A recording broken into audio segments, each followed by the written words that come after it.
How to fix TikTok privacy settings on Android phone. Hello guys, in today's video I'm gonna show you how to fix TikTok privacy settings on Android phone. First open TikTok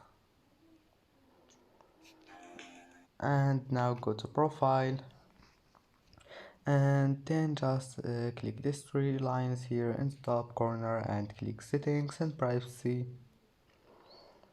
and here you will find privacy settings, and here you can manage anything you want, and you can make your account public if you want. Just disable this one here and you can make it private again just by one click, and that's it.